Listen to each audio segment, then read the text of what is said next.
My mom and dad always instilled the value of family with us. Growing up, we ate supper together every night and we played games together on the weekends. I feel like I kind of grew up in a pretty typical family. I had great parents. They go to your sporting events. They'd spend time with you. They'd be there for you. And we were fortunate for that. You know, I couldn't ask for a better childhood, couldn't ask for a better life.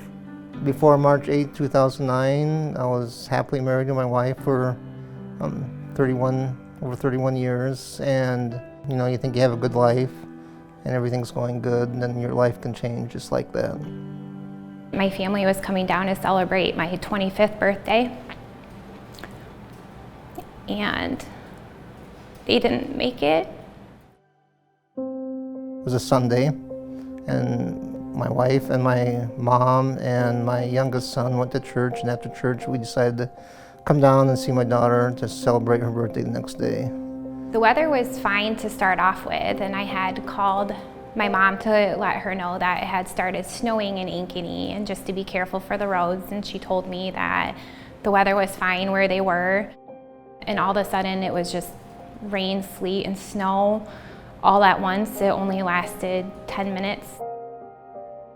I received a phone call from an officer who told me that my family was involved in an accident. My parents' van lost control and was hit by another vehicle traveling from the opposite direction.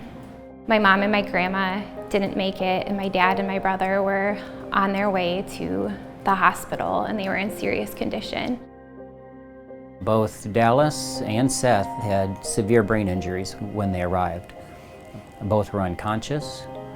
Both needed a breathing tube and be on a respirator in order to breathe for them.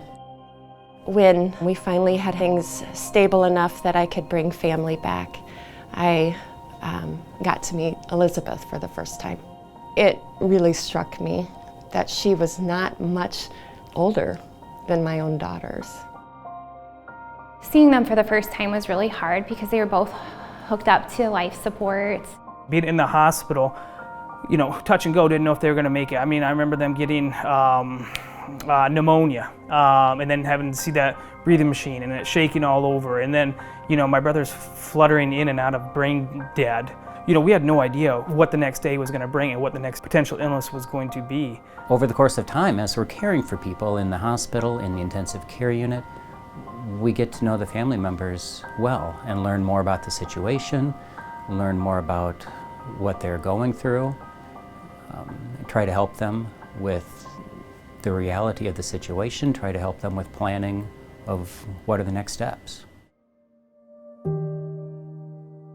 I wake up from my coma and I ask Elizabeth, my daughter, I said, "Where's my mom and Paula at?" And I thought they certainly would have come to see me, and said, "They're here."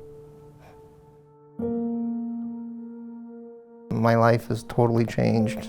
I'm not married anymore, I don't have a mom anymore. And he said, "Dad, do you want to go see your son?" And of course, Seth was just laying in the hospital, and you know, he couldn't move or anything.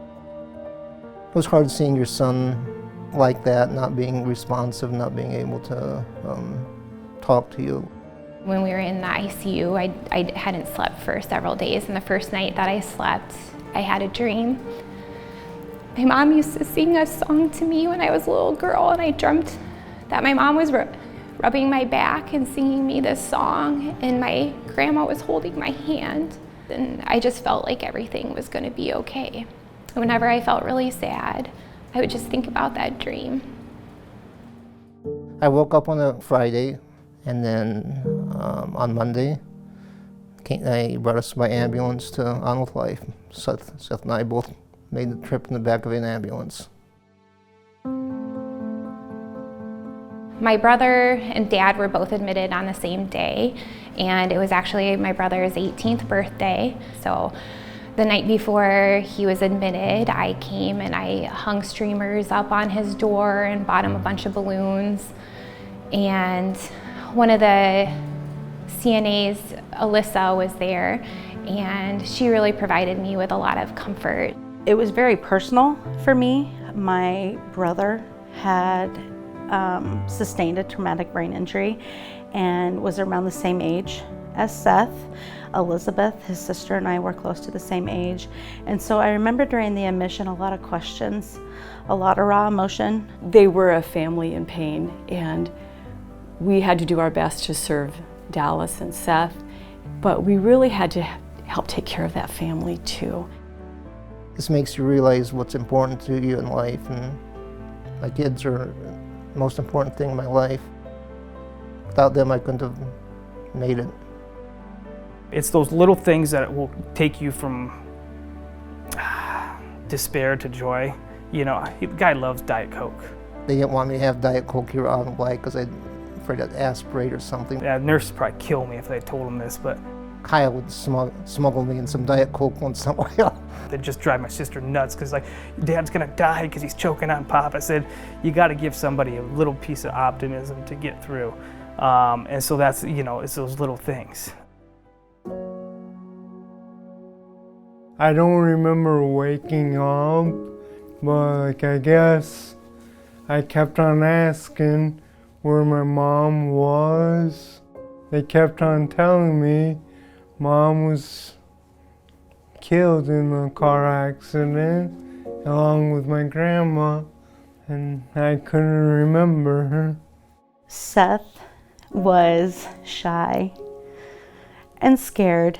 He allowed us to help teach him and help him learn how to do everything again. Physical therapy, occupational therapy, speech therapy. The staff at On With Life, they make therapy fun for you. He allowed us to help him through humor.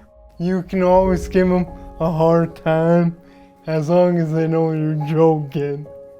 What I really appreciated the most about On With Life, that it was very family oriented.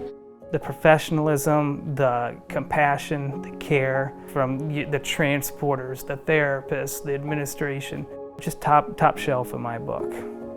What I liked as well is that you became close with other families that were receiving care at On With Life. We quickly became very close and shared moments of things that were difficult for her family, difficult for my daughter. Seeing the progress that she made a few months out from her injury gave us a lot of hope. The people here are just like family. They always ask how we're doing, and I like coming here and giving people hugs because I thought, you know, that how much they meant on my road to recovery. The people at On With Life place the people first, the patients first. It's hard to tell where we would be if On With Life didn't exist, and I'm so grateful that it does because they've provided enormous strides for my dad and my brother to move forward with their lives. On With Life, I mean, quite frankly, helps rebuild lives.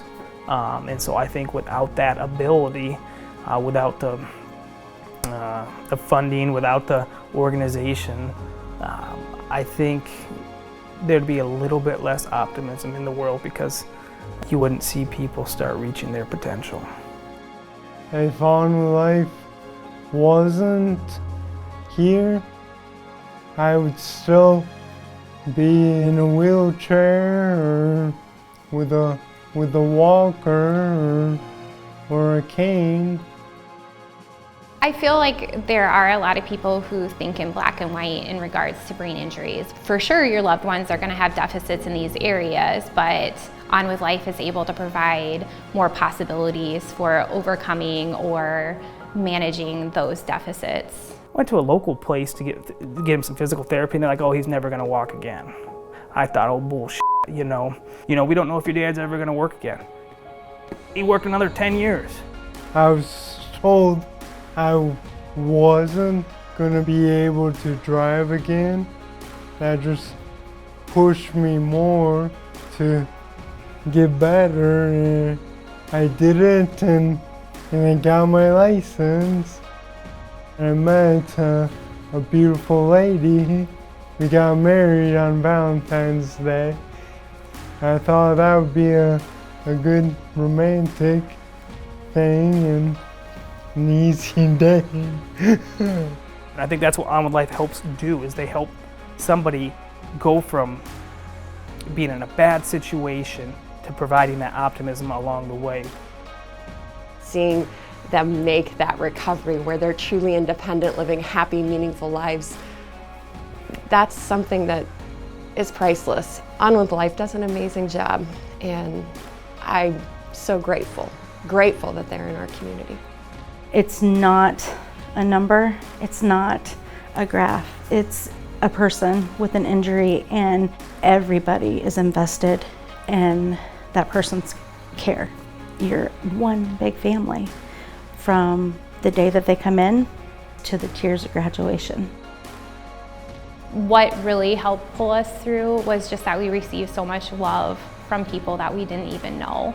Dr. Sidwell, who would call us his favorite people from Belmont, whether or not we actually were, like Jill, our social worker, just really took us under her wing and was very motherly towards us.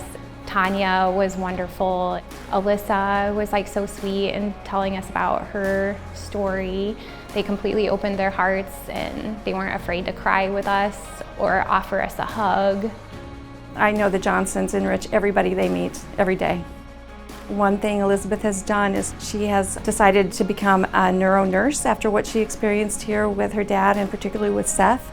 She actually came to work in the ICU, and I couldn't have been more proud if she was my own daughter. It was absolutely fantastic.